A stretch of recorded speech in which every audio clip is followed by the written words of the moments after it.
So the Supreme Court has issued a major order in one of the most important Second Amendment preservation cases that we had going in the country. The court officially denied review in a critical preservation challenge, which is a big setback for that issue. But this case and this issue really is not over yet, and what happens next may still determine whether a state's Second Amendment preservation protections survive in some form or if they go away completely. And now there's a new twist with this issue. The DOJ made promises to the Supreme Court about fixing this case, and so far, they have not followed through with that promise. Because of that, state lawmakers are now moving forward with a new version of this law on their own. So now this fight is no longer just in the courts, it's also back in the legislature as well. So let's break down what exactly is now happening in response to what the Supreme Court did. Now, before we jump into this video, if you want to support the channel, one of the best ways to do that is simply by subscribing. I also want to thank one of the main supporters of this channel, which is Attorneys on Retainer. When it comes to self-defense protection, in my opinion, AOR is in a league of their own. They're backed by an actual law firm, the Attorneys for Freedom, and they're always trying to give you as much as possible as a member. And also right now, for the United States anniversary, they are going to increase the promo code. So if you use the links down below and use my code ARMEDSCHOLAR, you can get $50 off of your sign-up fee for the individual plan or $25 off the family plan.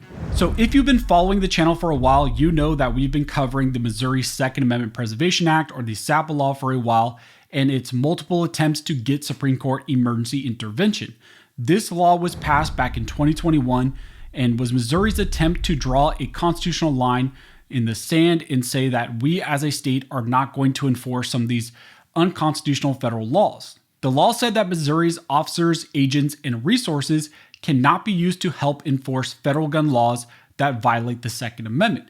It also created a civil remedy allowing citizens to sue Missouri officials if they assist in enforcing unconstitutional federal gun laws. In short, SAPA was designed to rely on the anti-commandeering doctrine and keep state resources out of federal gun control enforcement.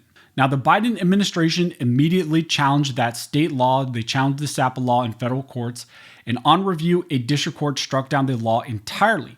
Missouri then appealed up to the 8th Circuit and requested a stay, which was later denied.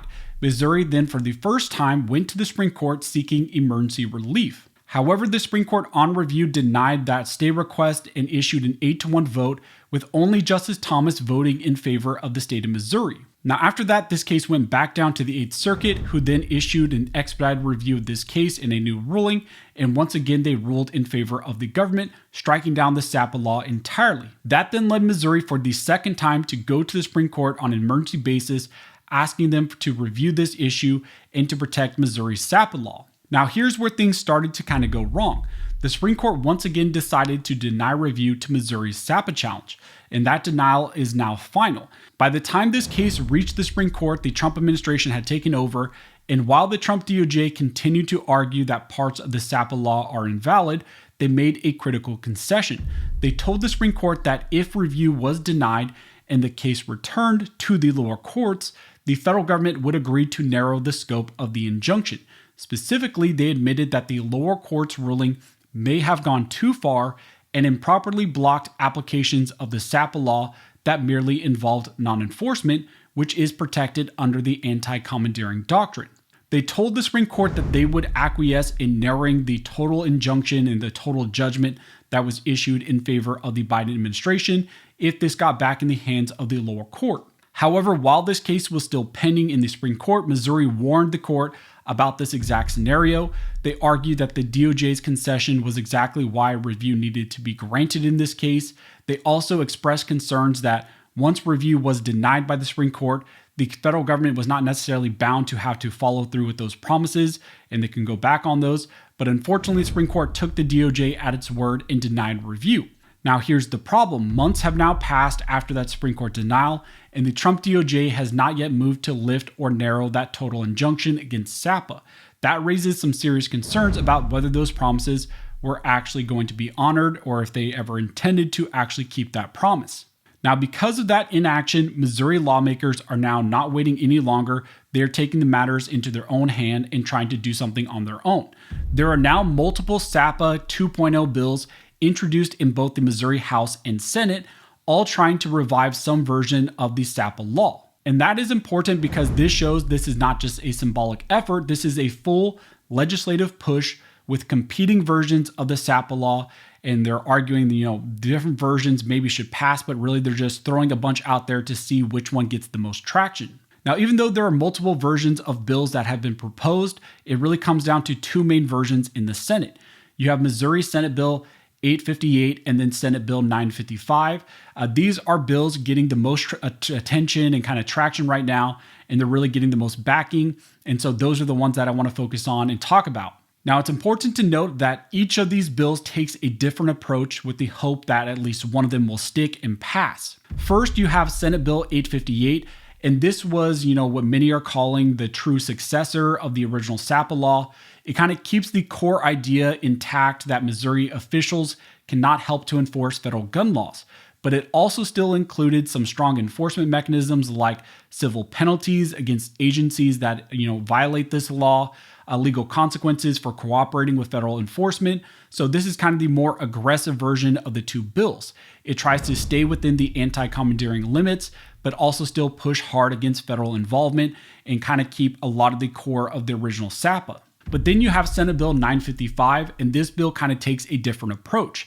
Instead of going all in like the other bill we just talked about, it kind of softens the restrictions. It allows more cooperation with federal agencies and really removes or kind of limits some of the liability concerns that law enforcement officers had and these agencies had with the original SAPA law. And that's kind of the key to this version here and why this bill is being backed more heavily by law enforcement groups. These groups were strongly opposed to the original SAPA version, and this one is a little bit softer in, the enforcement mechanisms against law enforcement agencies. So that's why you're seeing more support for this one from law enforcement. So now you kind of have this split where you have one side pushing for the strong SAPA style of the bill, the Senate Bill 858, and then you have the other side pushing for the more moderate enforcement friendly kind of version of this bill, which would be Senate Bill 955. So lawmakers in Missouri are now trying to decide between, do they go with the hardline anti-commandeering approach, kind of with the similar SAPA of the original one, or do they kind of compromise, have a more moderate version with some more kind of neutral language that potentially could pass court scrutiny if this was challenged once again? And really right now, the legislators are kind of in the testing phase to see which version can get the most support. So when we talk about there being a new SAPA 2.0, we're not really talking about one single bill anymore. Really, this is multiple versions of similar style of SAPA language, some more hardline, some kind of more neutral. And these are multiple bills, some in the Senate and some in the House. And like I mentioned, right now, there are two front-runner bills, both in the Senate. Those are the ones that we're going to be watching closely. Really those are, kind of competing against one another. One is more hardline and one is a little bit more neutral. But really those are emerging as the front runners that could determine what this law looks like going forward. So that's where things currently stand right now with this Second Amendment preservation challenge, with the new Missouri SAPA, issue and the new laws and the case that was pending. The Supreme Court denied review to the original SAPA case. That version of the original law still remains blocked, at least for now. The DOJ has not followed through on the promises that they made to the Supreme Court. And right now, Missouri and the legislators are attempting to bring the law back on their own in a new form, either through this new hardline approach or the more neutral language. So that's where things currently stand right now with the Missouri SAPA challenge. Again, Supreme Court denied review to this issue in an 8-1 order. The DOJ made some promises. They have not fulfilled those. And so the Senate and the House themselves in Missouri are introducing new bills in a new version of SAPA to try to go around this. So as we get more information, as it develops more, I will let you guys know. If you like this video and you would like to support the channel, one of the best ways to do that is simply to like, comment, and subscribe. All of those things help to fuel the algorithm and just tells the algorithm that you appreciate this content, and so it shares it with more people. But as always, thank you so much for all of your support, and never forget this nation was built by armed scholars, and this nation will be maintained by armed scholars.